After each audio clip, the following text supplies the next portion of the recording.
오늘 하이델베르크 요리문답 64번째 시간이고요. 124문입니다. 지난주에는 124문을 읽지 않았는데요. 오늘 읽어야 124문을 읽어야 오늘 우리가 함께 볼 말씀이 무엇인지를 알 수 있습니다. 그래서 124문을 제가 읽어드릴게요. 뜻이 하늘에서 이룬 것 같이 땅에서도 이루어지이다로 이러한 간구입니다. 이것을 푼 겁니다. 뜻이 하늘에서 이룬 것 같이 땅에서도 이루어지다가 무슨 뜻일까 정확하게 풀면, 우리와 모든 사람들이 자기 자신의 뜻을 버리고 유일하게 선하신 주님의 뜻에 불평 없이 순종하게 하옵소서. 그리하여 각 사람이 자신의 직분과 소명을 하늘의 천사들처럼 즐거이 그리고 충성스럽게 수행하게 하옵소서라고 답을 하고 있습니다.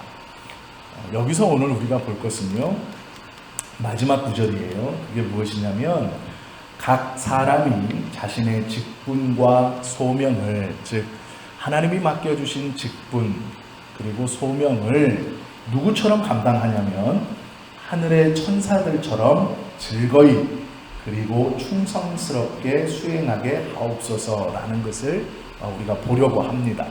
하늘의 천사들처럼 즐거이 그리고 충성스럽게 라는 구절 말씀을 좀 볼 건데요. 오늘은 성경에서 말씀하시는 천사가 무엇인가 좀 보려고 합니다.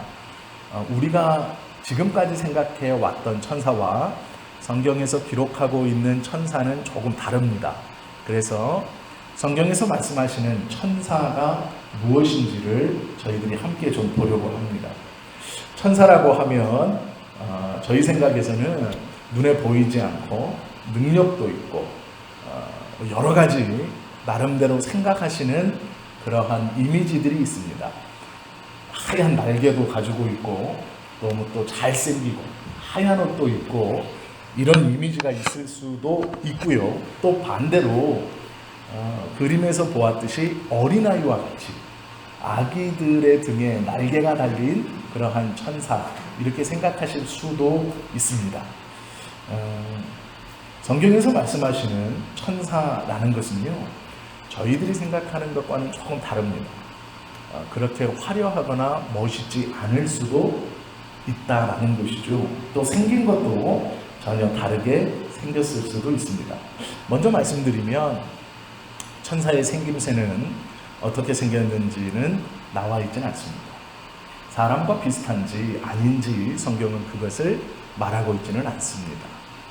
그런데 천사들이 하는 일과 또 이 천사들을 통해서 뜻을 이루어 가시는 하나님은 어떻게 하시는가에 대해서 성경에서는 말씀하고 있습니다. 저희가 하이델베르크 요리문답을 이제 한 절씩 보는데, 한 문씩 보고 있는데, 이 하이델베르크 요리문답이 생긴 이것을 정리한 1563년경에는 사람들의 관심이요, 이 천사에게 온통 쏠려 있었습니다. 그래서 사람들은 모이면 어떤 논쟁을 했냐면요, 아마 들어보셨을 거예요. 바늘 끝에 천사가 몇 명이 올라설 수 있느냐 들어보셨죠? 이런 말들, 목회자들이 설교하거나 뭐 어디서. 1563년에는 성경을 조금 안다는 사람이나 천사에 대해서 이런 지식이 있는 사람들은 모이면 이렇게 토론을 했어요. 바늘 끝에, 과연 이 바늘 끝에 그 뾰족한 부분에 몇 명의 천사가 올라설 수 있느냐, 이것을 가지고 막 서로 토론을 했습니다. 이게 굉장히 신학적으로 중요한 문제였어요. 그런데 우리는 바늘 끝에 천사가 몇 명이 올라설 수 있는가가 아무것도 아니라는 것을 알고 있죠. 그런데 1563년도에는, 그 1500년도에는 이것이 굉장히 중요했습니다. 왜 그러냐면 사람들의 머릿속에 천사는 영적인 존재이므로 바늘 끝에 수도 없이 많은 천사가 겹쳐서 설 수 있다라고 믿는 사람도 있었고, 어쨌든 이 땅에 내려오면 그도 형상을 가지고 있어야 되기 때문에 바늘 끝에 최대한 많이 서도 7명까지 설 수 있을 것이다. 이렇게 생각했어요. 근거는 없습니다. 그냥 어떤 사람은 7명까지 설 수 있어라고 계속 주장했고, 어떤 사람은 계속해서 중첩되어서 수십만 명의 천사도 설 수 있다. 이렇게 생각했어요. 그리고 어떤 사람은 그 얇은 바늘 끝에는 한 명의 천사만이 올라설 수 있다. 이렇게 주장했습니다. 저희가 생각할 때는 이 쓸데없는 논쟁 같은 것이 그 당시에는 굉장히 신학적으로 중요한 문제였습니다. 천사가 어떤 존재냐? 라고 할 때 그들의 토의는 바늘 끝에 몇 명이 서느냐? 이 토의로 귀결됐습니다. 그리고 계속 싸우는 거예요. 그리고 천사가 바늘귀 끝에 몇 명이 서느냐와 함께 천사가 몇 마리 있느냐가 또 중요했어요. 그래서 사람들은 그걸 가지고 싸웠습니다. 절대 다수는 모든 믿는 사람에게는 수호천사가 붙어 있다라고 믿었습니다. 그래서 이 수호천사가 하나님의 뜻에 합당하게 행할 수 있도록 도와주고 어려움에서 지켜주고 환난에서 건져준다. 이렇게 믿었습니다.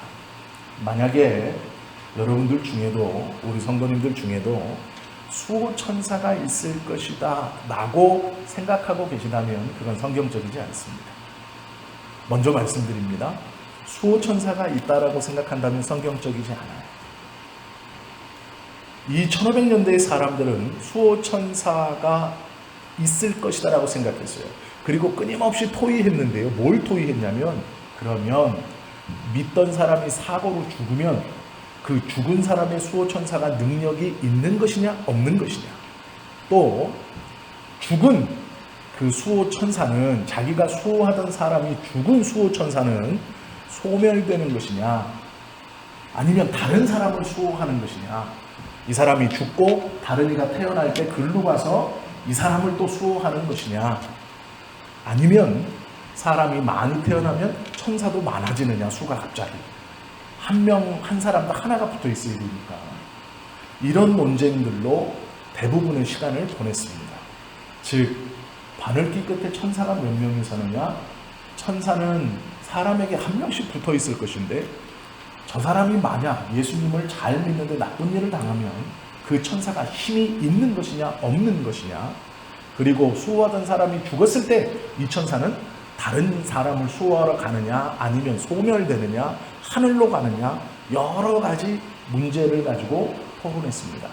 그때 하이델베르크 요리문답에서 이 천사를 어떻게 표현하냐면 사람들의 천사라고 쓰지 않고 하나님의 천사라고 선언합니다. 즉 천사는 개인에게 붙어 있지 않다. 즉 수호천사가 없다라고 선언합니다.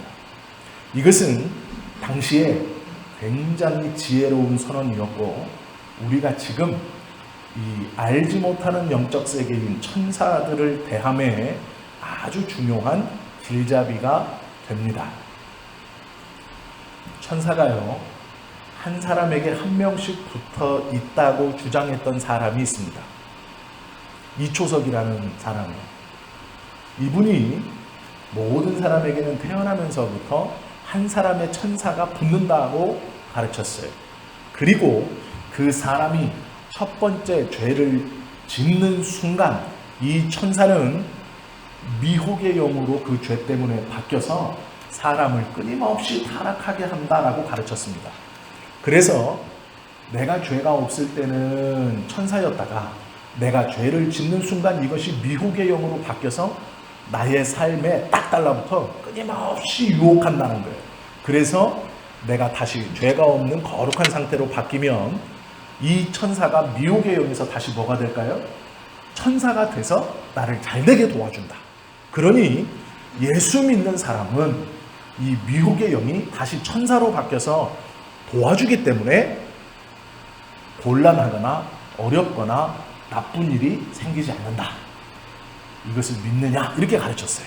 그럴듯하지만 전혀 성경적이지 않습니다. 그리고 또 하나 가르쳤던 것이 뭐냐면 천사가 그렇게 수종들던 내가 죽었습니다. 그러면 나를 수종들던 천사는 하늘로 올라가는 거예요. 그런데 문제는 내가 원래 하나님이 이 땅에 나를 보낼 때는 120살까지 살 수 있도록 보내셨어요. 120살까지. 모든 사람은 다 120살까지 살아야 됩니다. 그런데 중간에 제가 죽은 거예요. 한 80 먹고 죽었어요. 그러면 나머지 40년을 어떻게 하느냐? 이 천사는 하늘문으로 들어가지 못하고 40년 동안을 이 세상에서 떠도는 거예요. 자기가 들어갈 수 있는 날짜는 수호하던 사람이 120살을 살고 죽어야 하늘문이 열려요. 그 천사에게. 그런데 이 천사가 이렇게 떠돌다가 미혹의 영을 만나면 그 미혹의 영과 이 천사가 붙습니다. 붙어가지고 미혹의 영이 돼버려요. 더 큰 미혹의 영이 돼버립니다. 그래서 타락하는 사람들, 특별히 예수를 믿고 있는 사람들을 다시 유혹하기 위해서 그 예수 믿는 사람 주위에 배회한다, 이렇게 가르쳤습니다.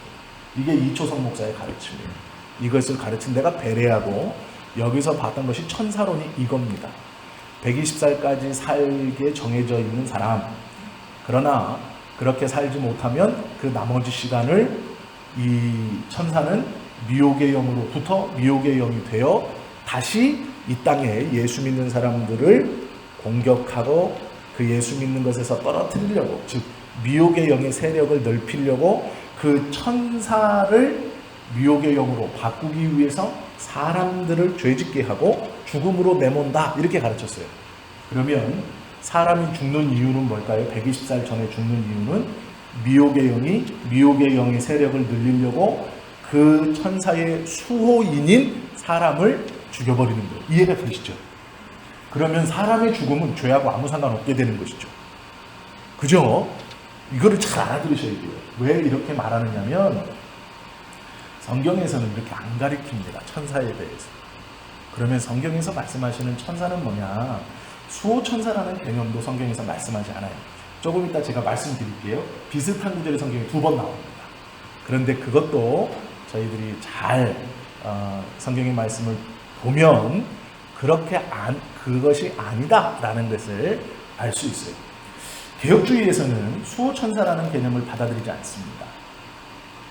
사람 한 명당 천사가 하나씩 붙어있다라는 개념은 아니에요. 그것은 성경적이지 않다고 개혁주의는 말합니다. 성경은요, 사람의 수호천사라고 말하지 않고 하나님의 천사들이라고 말합니다. 그러면서 이 천사에 대한 호칭을 여러 가지로 부르는데요. 거룩한 자들, 권능 있는 자들, 그리고 이사야 6장 2절에 보면 스랍이라고 부릅니다. 천사의 그룹을 가르쳐서 스랍이라고 불러요. 이것은 천사의 개인의 이름이 아니고, 우리는 천사라고 하지만 원래 성경에서 천사들의 그룹을 부를 때는 스랍이라고 불렀어요. 그러니까 어쩌면 스랍이라는 것이 천사의 이 모든 군중을 향한 이름일지 몰라요. 우리를 인간이라고 하는 것처럼 성경은 천사들을 가리켜 스랍이라고 부릅니다. 그래서 그게 이름일지 모릅니다. 성경은 왜 천사들을 가리켜 거룩한 자들이라고 부르냐? 거룩한 하나님을 모시고 있기 때문에 거룩한 자들이라는 거예요. 그러면 왜 천사들을 권능 있는 자들이라고 부르냐? 하나님의 말씀을 실행하는, 즉 하나님의 심부름을 능력 있게 행하기 때문에 권능 있는 자들이라고 불러요. 천사들 자체가 거룩해서 거룩하다라고 거룩한 천사들이라고 하는 게 아니고요. 거룩한 하나님을 섬기고 있기 때문에 그 천사들을 가리켜서 거룩하다, 이렇게 부르는 거예요. 천사들이 권능이 있어서 권능 있는 천사들, 권능 있는 자들, 이렇게 부르는 게 아니고 하나님의 명령을 능동적으로 힘있게 수행하기 때문에 그들을 권능 있다라고 불러주는 거예요. 천사들 스스로가 거룩하거나 천사들 스스로가 권능이 있어서 거룩하다, 권능이 있다라고 부르는 게 아니에요. 하나님, 거룩하신 하나님을 섬기고 있기에 거룩하고, 우리 보고도 거룩한 무리들이라고 부릅니다. 성경에서. 그때 우리가 스스로 거룩해져 가지고 거룩해서 우리를 거룩하다고 하는 게 아니에요. 예수 그리스도의 십자가의 피로 말미암아 거룩해졌고 우리가 거룩한 하나님을 모시고 그분을 아버지로 부르기 때문에 우리를 거룩하다라고 하는 거예요. 이 말은 하나님이 거룩하시기 때문에 거룩한 자들이라고 부르는 것이지 우리가 거룩하기 때문에 우리 스스로를 거룩하다라고 부르는 절대로 아닙니다. 천사도 마찬가지예요. 천사를 가리켜 거룩한 자들이라고 부르는 것은 그들이 거룩해서가 아니라 거룩한 하나님을 섬기고 있기 때문이에요. 그리고 권능 있는 자들이라고 부르는 것은 천사들 스스로가 권능을 가지고 있기 때문에가 아니고 하나님의 심부름을 능동적으로 충성되게 행하기 때문에 권능 있는 자들이라고 말하는 겁니다. 즉 하나님이 중심이에요. 왜 그러냐면요, 천사들은 심부름하는 사람들인데 심부름하는 자들인데요, 이 심부름의 목적은 구원에 있습니다. 그렇기 때문에 천사들은 이제 뒤에 보시겠지만 예수님이 이 땅에서 행하시는 그 구원의 사역 가운데 속해서 일하고 있어요. 그리고 이 구약에서 보면 하나님께서 당신의 백성들을 보호하시고 구원하시는데 천사들이 계속 이용됩니다. 스스로 무엇인가를 하는 게 아니에요. 하나님의 백성들을 구원하는 일, 또 믿지 않는 자들을 심판하는 일에 심부름꾼이요 도구로 사용되는 것이 천사입니다. 그러기에 천사가 우리에게 하나씩 붙어 있으면 막 엄청나게 좋은 일이 생기고 안 붙어 있으면 좀 그냥 그렇고 절대로 그런 개념이 아닙니다. 그래서 천사는 여호와의 사자라고도 부르고요. 여호와의 사자라는 말은 여호와의 심부름꾼, 하나님의 심부름꾼이라는 말입니다.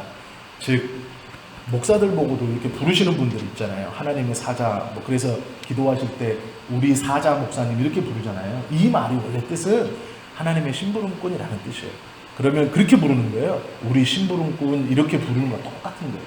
그러니까 천사들을 하나님의 사자라고 그러는 것은 하나님의 심부름꾼이다 이렇게 부르는 거 똑같은 말입니다. 즉 천사가 뭐 하는 존재냐? 심부름하는 존재. 맞습니다. 목회자도 맞아요. 심부름하는 존재. 그 이상도 그 이하도 아닙니다.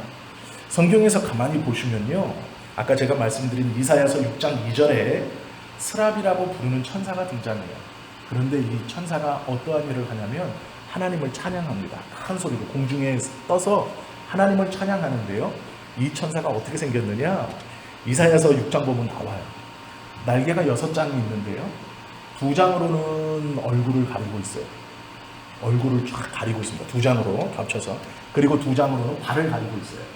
그리고 이제 가운데 양쪽에 있는 2장으로 공중을 날면서 큰 소리로 하나님을 찬송하고 있어요. 뭐라고 찬송하냐면 거룩하다, 거룩하다, 거룩하다, 만군의 여호와여, 그 영광이 온 땅에 충만하도다, 이렇게 찬송하고 있습니다.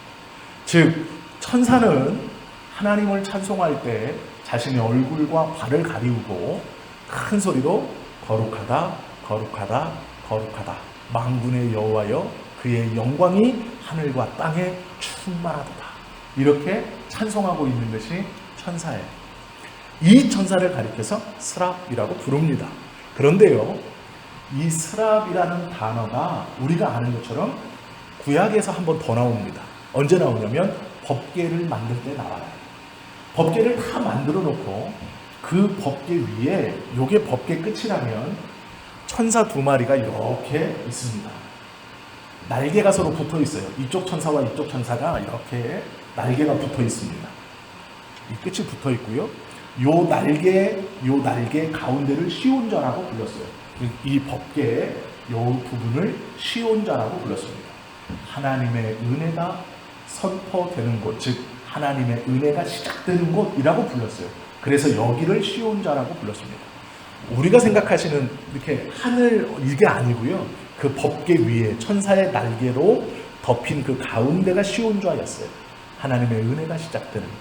그런데 이 스랍이라고 부르는 2 천사가 하나님의 법궤를 날개로 보호하듯이 덮고 있습니다. 그리고 그 가운데 공간을 시온자라고 부르면서 하나님의 영광이 시작되고 여호와가 좌정하시는, 즉 앉아 계시는 곳이라고 이스라엘 백성들은 그렇게 불렀어요. 근데 문제는 이곳에서 하나님의 은혜가 출발하는데 이곳으로 들어가 제사를 드릴 수 있는 사람은 대제사장입니다. 근데 문제는 대제사장이라고 그냥 들어가면 안 돼요. 뭘 갖고 들어가야 되냐면요, 속죄의 피를 가지고 들어가야 돼요.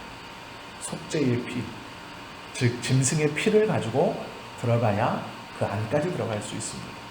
왜 그럴까요? 이것은 상징입니다.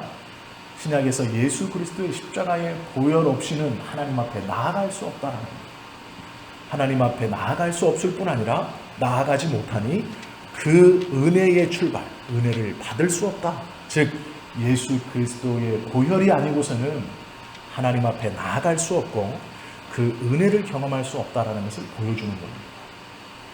이때 천사들이 등장해요.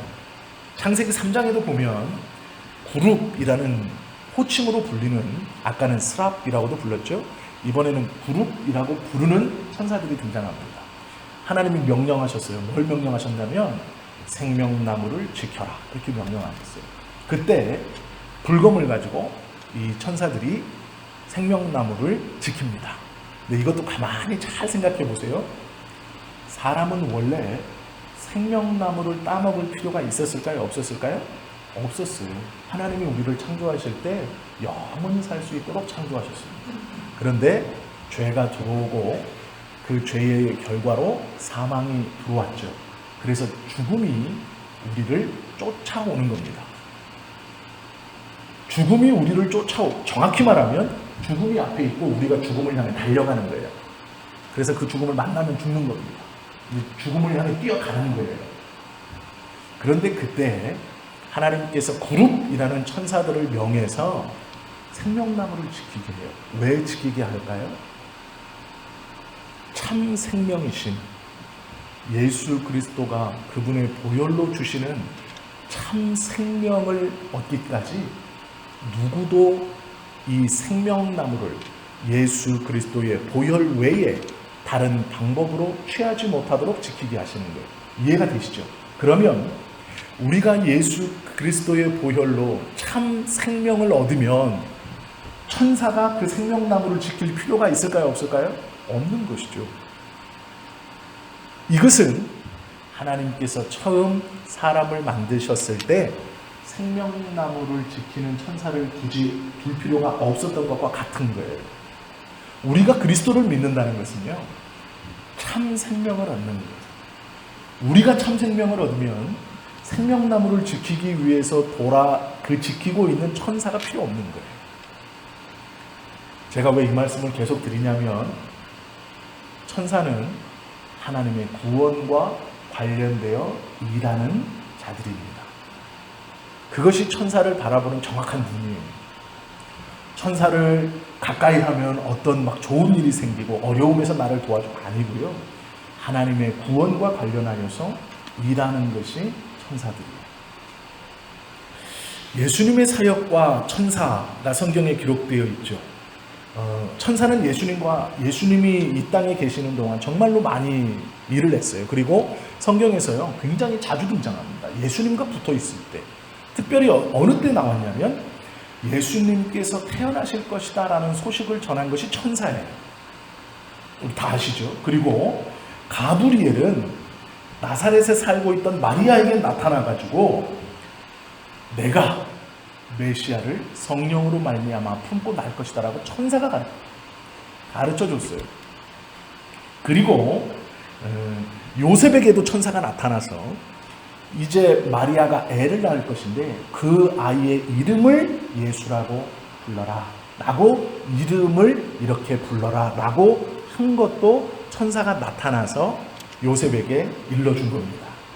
그리고 예수님이 태어날 때 온 세상은 그 탄생의 소식을 모르고 잠잠했지만 천사들은 그리스도의 탄생을 보고 영광 가운데 그를 예비했습니다. 그를 섬겼어요.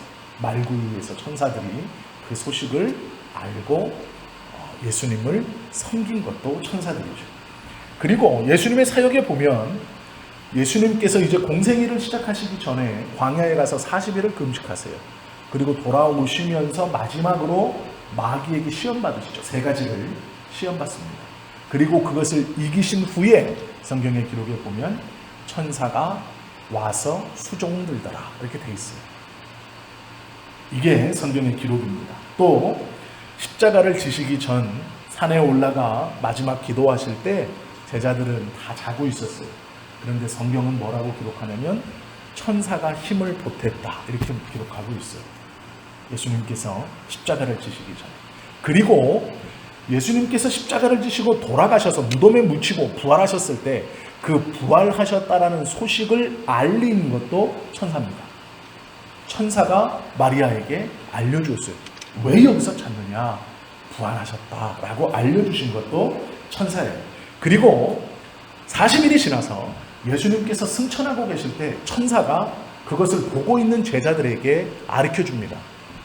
본 그대로 오실 것이다. 이 말을 알려준 것도 천사예요.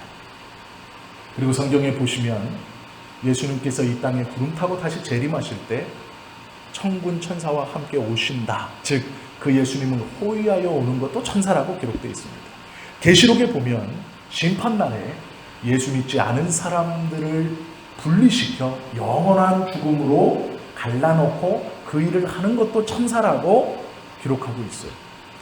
신약에 기록된 천사들, 구약에 기록된 천사들, 이 모든 천사들은요 하나님의 구원과 예수 그리스도의 구원 계획 안에서 일하는 거예요. 이해가 되시죠? 즉 성경에서 말하는 천사는 하나님께서 우리를 위해 베풀어 주신 구원을 위해서 일하는 자들이에요. 그러기에 우리가 천사들이 보기에 천사도 흠모할 만하다라고 기록한 거예요. 그래서 우리가 스스로 거룩하여져서 천사가 흠모하는 게 아니고요. 하나님의 구원 계획에 따라 일하는 천사, 그 천사가 왜 일하느냐? 우리를 구원하시기 위해서랍니다. 그 하나님의 구원 계획과 함께 그 구원 계획 안에서 일하는 것이 천사예요. 성경은 천사 보고요 뭐라고 말하냐면 우리들을 섬기라고 말하고 있어요. 히브리서 1장 14절에 보면 다 아시지만 모든 천사, 일부만이 아니에요. 모든 천사는 부리는 영으로 구원 얻을 후사들을 위하여 섬기라고 보내심을 받았다라고 써 있어요. 자, 이제 우리가요 예수 믿는 사람 중에 대통령이 있을 수 있죠. 예수 믿는 사람 중에 세상적으로 높은 사람이 있을 수 있어요. 키도 막 한 190으로 훤칠하고 얼굴도 굉장히 잘생긴 예를 들어 장동건 씨가 예수를 믿을 수 있어요. 그에 비해서 저는 172에 키가 줄고 있는 것만 같은 느낌을 받지만 별로 그렇게 장동건 씨하고 비교하면 별로 내세울 게 없어요. 대통령하고 비교하면 별로 내세울 게 없어요. 그러면 천사들이 야 나는 장동건 가서 섬기라고 보냄을 받았잖아. 야 천사만큼 잘생겼는데 저 정도는 돼야지. 그 옆에 있던 저를 담당한 천사가 말도 못하고 나는 그냥 그래 그냥 가서 잘하다 올게 이런 게 아니라는 거예요. 왜 그러냐면 누가 잘났고 누가 못나서 그게 아니에요. 천사는요 하나님의 구원 계획 가운데 움직이고 그 하나님의 심부름꾼이기 때문에 구원 얻을 우리들을 섬기라고 보냈다라고 얘기해요. 그러면 그때 천사가 불평과 불만을 가지고 우리를 섬기는 게 아니라는 거예요. 하나님의 말씀이고 구원 얻을 자이기 때문에 우리를 섬기러 불평하지 않는다는 거예요. 우리가 좀 잘못 생각하시면 안 되는 게 영성이 좋은 사람은 천사가 붙어가지고 아니에요. 그런 게 전혀 상관없습니다. 그런 말이 아니에요. 마태복음 18장 10절에 보면 이런 말씀이 있어요. 예수님께서 이렇게 말해요. 이 어린아이 하나를 업신여기지 말라. 그리고 이렇게 말씀하십니다. 너희에게 말하노니 저희 천사들이 하늘에서 내 아버지의 얼굴을 항상 보니라. 이렇게 말씀해요. 즉 어린아이를 이렇게 쫓아내니까 예수님이 이렇게 말씀합니다. 어린아이를 업신여기지 말라. 이 어린아이의 천사들이 하늘에서 하나님의 얼굴을 항상 보고 있다. 이 말은 이런 뜻입니다. 무시하지 마. 약자들의 천사들이 하나님 앞에 너의 행동을 이야기할 수 있어. 이런 뜻이에요. 얼굴을 항상 뵙는다는 것은 그분과 언제나 대화할 수 있다. 이런 뜻입니다. 그리고 우리 생각에 이 구절을 보면 그러면 어린아이에게는 수호 천사가 붙어 있는 것인가? 아니요. 그런 뜻이 아닙니다. 그렇게 오해하실 구절인데 그런 게 아니에요. 정확히 보면 어린아이 각각 천사가 이런 뜻이 아니고요. 어린아이를 한 묶음으로 묶어서 표현하는 거예요. 즉 이때 당시의 어린아이는 약자에 속하는 이 과부와 고아와 어린아이는요. 약한 사람들의 대명사예요.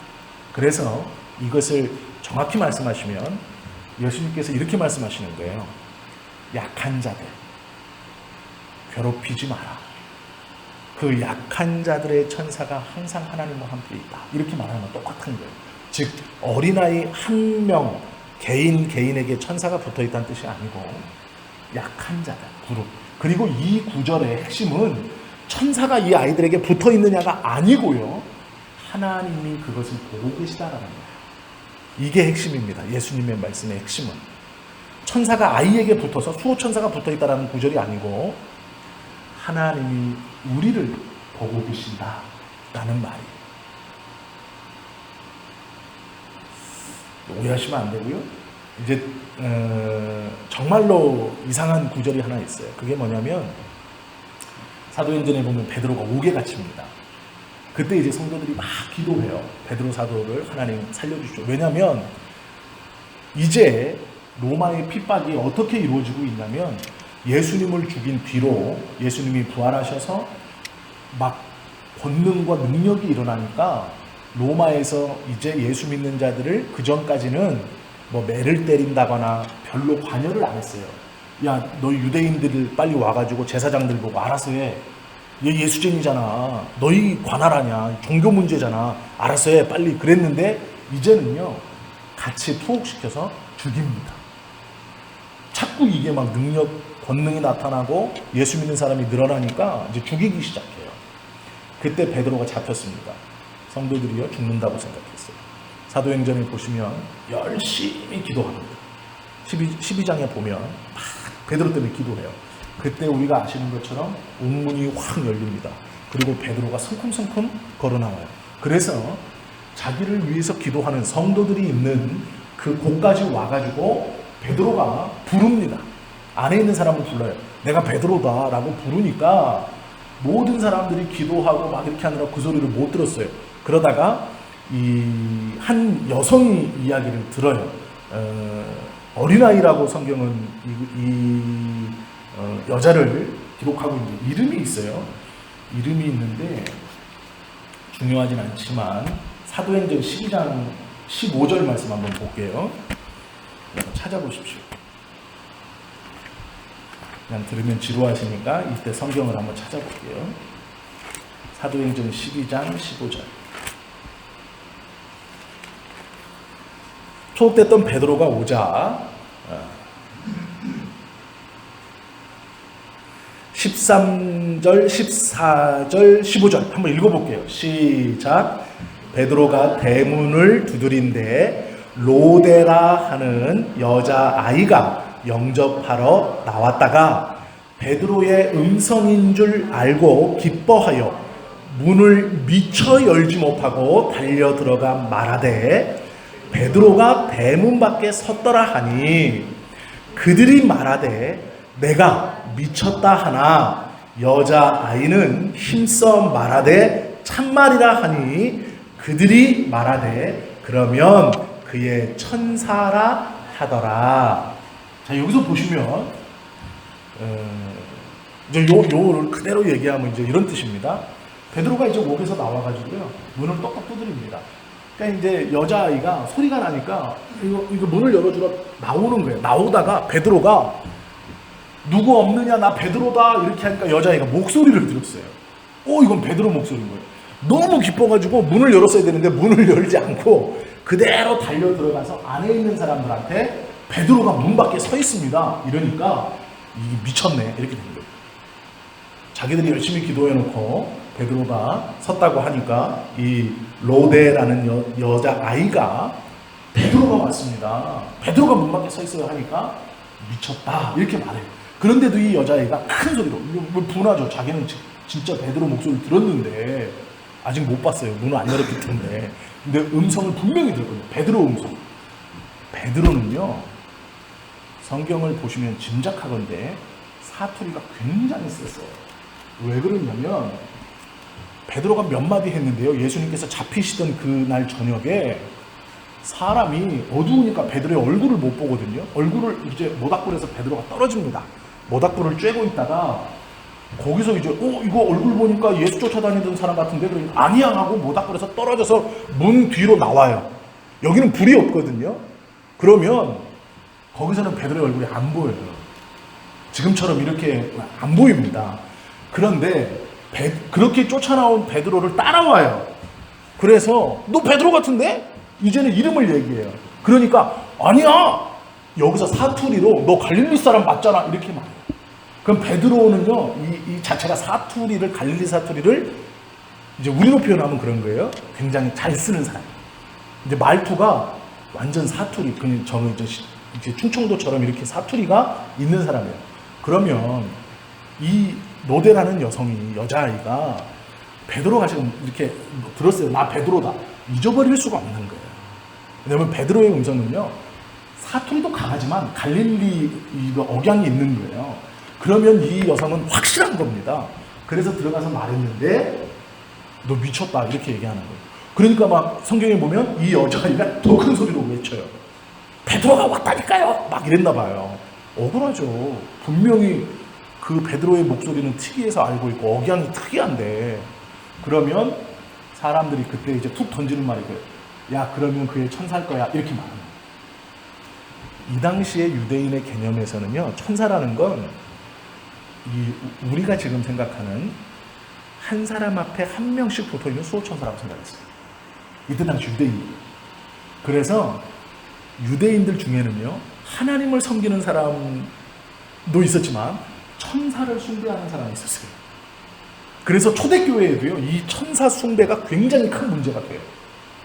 하나님을 섬겨야 되는데 이 말은 하나님을 섬기고 있는데 천사를 섬기는 사람들이 많았어요. 유대인들은 또 이 천사들이 한 명씩 붙어있다고 생각했어요. 그러니까 이제 이렇게 말하는 거예요. 그리고 유대인들의 생각은 자기가 섬기는 사람의 목소리를 천사가 담는다 이렇게도 생각했습니다. 그래서 지금 이 여자아이가 들었다는 그 음성은 베드로가 한 게 아니라 그 안에 있던 사람 중 누군가가 얘기한 거예요. 네가 분명히 들었어? 그래 그럼 그 천사일 거야 이렇게 얘기한 거예요. 이 말은요 성경에서 베드로에게 천사가 붙어있다는 뜻이 아니고요 보통 유대인들 남성의 머릿속에는 천사가 있는데 그 천사가 자기를 섬기는 자의 목소리를 담는다, 목소리와 똑같이 낸다 이렇게 생각했어요. 왜냐하면 천사의 음성을 상상할 수 없잖아요. 우리가 들어본 적이 없잖아요. 저희도 천사가 분명히 있어요. 있는데 음성을 그럼 누구 걸로 쓸 거냐? 이 들어본 적이 없는 음성이잖아요. 여자의 음성일지 남자의 음성일지 노인은 몰라요. 그래서 어떻게 생각했냐? 자기를 수종드는 사람의 목소리를 천사가 그대로 쓴다 이렇게 생각했어요. 이 당시에. 그래서 이 본문을 정확히 보면 이런 겁니다. 이 말은 야 그러면 그의 천사일 거야 라고 하는 것은요 제자가 한 말도 아니에요. 잘 보세요. 이 문맥을. 제자 중 한 사람이 한 말도 아니에요. 그리고 예수님이 하신 말씀도 아니고 하나님이 들려주신 말씀도 아니에요. 그럼 이게 무슨 말입니까? 여러 명의 군중들 중 한 명이 그냥 던진 말이에요. 로데라는 여자의 이름을 왜 기록했을까요? 베드로의 음성을 분명히 들었다라는 것을 성경이 강조하기 위해서 그 여성, 특히 아이예요. 이때 당시에 아이는요 완전히 무시당하는 존재입니다. 더군다나 여자 아이예요. 무시당하는 존재예요. 그런데 베드로가 지금 문 밖에 있다라는 걸 강조하기 위해서 그의 음성을 직접 들었다라는 걸 정확하게 표현하기 위해서 그 여자아이의 이름을 기록해 놓은 거예요. 그런데 그러면 천사일 거야 라고 말한 사람의 이름은 없어요. 왜 없을까요? 그 말에 무게가 없다는 거예요. 지금 이거는 그 여러 명의 군중들 중 한 명이 그때 당시에 사고방식을 가지고 그 일에서 그러면 그의 천사일 거야 라고 던진 말인 거예요. 이것은 성경에서 말씀하시는 하나님의 말씀이나 예수님의 말씀이나 제자들이나 사도들의 힘 있는 말이 아니라는 거예요. 즉 그의 천사일 거야 라는 이 말은 수호천사가 붙어있다는 얘기가 아니고 그 당시에 유대인들이 생각하는 천사의 개념 가운데 얘기한 거예요. 그냥 그 상황을 지금 기록해 놓은 거잖아요. 이게 정확하게 16절에 보시면 베드로가 문 두드리기를 그치지 아니하니, 야 천사일 거야 얘기했는데 계속 문이 똑똑똑똑 꽝꽝꽝 거리는 거예요. 그러니까 그들이 문을 열어 베드로를 보고 놀라는지라, 이렇게 성경이 기록하고 있어요. 여기서 이제 야 그러면 천사일 거야가 잠깐 등장합니다. 그러니까 이 구절을 오해하시면 안 돼요. 여기서 수호천사라는 개념이 성경에서 없습니다. 그룹으로 묶어요. 소돔과 고모라를 멸망할 때 천사 몇이 동원됐을까요? 2명이에요. 소돔과 고모라를 멸망시킬 때요, 천사 2명이 와가지고 멸망시킵니다. 그런데 또 구약에서 보면 선지자의 종의 눈을 열어서 딱 보니까 군대가 막 둘러싸여 있어요. 즉 천사들은요 수개념으로 보는 게 아니에요. 몇 명일까? 한 명이 얼마만큼의 힘을 가지고 있을까? 이 개념이 아니에요. 그러니까 많이 등장한다고 해서 천사의 힘이 뭐 수백 배, 뭐 한두 명 있다고 해서 이 군대와는 뭐 비교할 수 없는 그냥 2명의 힘, 그 정도가 아니고요. 하나님께서 당신의 구원을 위해서 부리는 그러한 존재인 거예요. 즉 많이 등장한다고 해서 힘이 엄청나게 세고, 조금 등장한다고 해서 이 많이 등장한 것보다 힘이 없고, 즉 천사의 레벨이 300인데 300 하니까 둘이는 600의 힘, 여기는 수도 없이 많으니까 수십만의 힘, 아닙니다. 그런 개념이 아니에요. 천사들은 하나님께서 심부름을 시키고 그 심부름을 천사는 즐겁고 충성되이 감당하는 존재들이에요. 그러면서 이 하이델베르크 요리문답 124문에서는 왜 이 천사들의 존재를 이렇게 딱 써놓냐면, 우리로, 즉 예수 믿는 우리로 직분을, 소명을 이 천사들처럼 즐겁게 능동적으로 충성되이 감당하게 해 주십시오라는 거예요. 천사들이 그렇게 지금 자기 직분을, 하나님의 심부름을 충성되고 능동적으로 감당하는 것처럼 우리도 그렇게 천사들처럼, 천사들이 이미 그렇게 감당하고 있으니 우리도 그렇게 찬양하고 그렇게 충성하고 그렇게 능동적으로 하나님의 말씀에 순종하게 해 주십시오라고 기도하는 거예요. 그것이 예수님께서 세 번째 기도문을 제자들에게 알려주시면서 우리들에게 너희도 천사와 같이 하나님 섬기기를 그렇게 능동적으로 충성되이 해라 라고 가르쳐 주시는 거예요.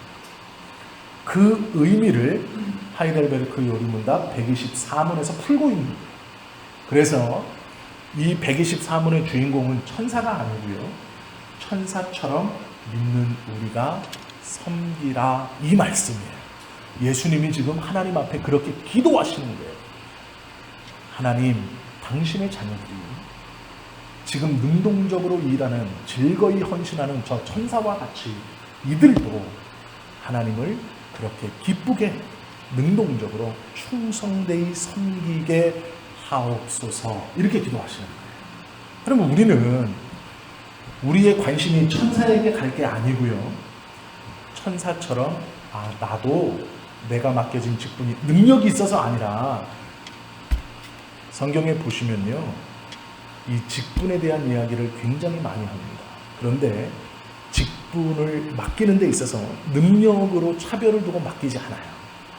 성경을 보면 직분을 주시면 내가 일해야 하는 이유는 내 능력이 그것을 감당할 수 있어서가 아니고요, 직분을 주셨기 때문에 감당해야 되는 거예요.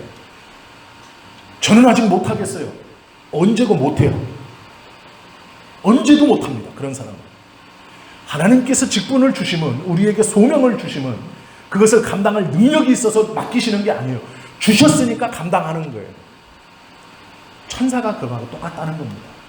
천사가 능력이 있어서? 아니요. 하나님의 심부름꾼으로 천사는 그 하나님의 말씀에 기쁘고 능동적이고 충성되이 그 일을 감당한다는 거예요. 우리도 똑같다는 거예요. 내가 어떤 능력이 있어서 감당하고 힘이 있어서 그 직분을 내가 아니에요. 하나님이 직분을 주시고 소명을 주시면 그 직분을 주셨기 때문에 내가 그것을 감당해야 되는 거야. 나에게 그 소명을 주셨기 때문에 내가 감당해야 된다는 거예요. 내 능력이 아닙니다. 내가 감당할 수 있어서가 아니에요. 천사들과 같이 즐거이 충성되이 기쁘게 그 말씀에 순종하는 겁니다. 그게 예수님의 기도예요. 하나님이 원하시는 것, 이게 중요한 겁니다. 하나님의 뜻이라는 거예요. 우리에게 직분을 주시면 내 능력과 내 힘이 아니라 하나님의 뜻이에요. 그러면 주님의 백성들은 그 하나님의 뜻에 순종하면 돼요. 천사들처럼 기쁘고 즐겁게 능동적으로 순종하면 됩니다. 그것이 예수님이 하나님께 기도했던 세 번째 강구의 핵심입니다.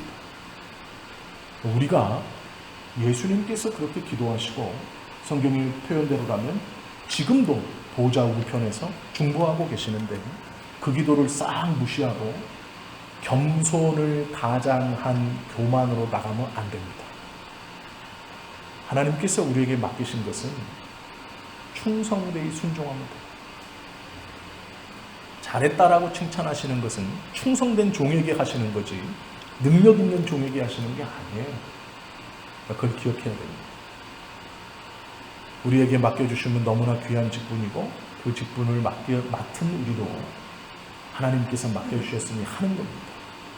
그게 하나님의 백성들의 자세이며 예수님이 하나님께 기도한 세 번째 기도의 의미입니다. 오늘 그것을 저희가 함께 나눴으니까 저희가 충성되게 기쁘게 능동적으로 순종하는 우리 모두가 되실 수 있기를 예수님의 이름으로 축원합니다. 기도하시겠습니다.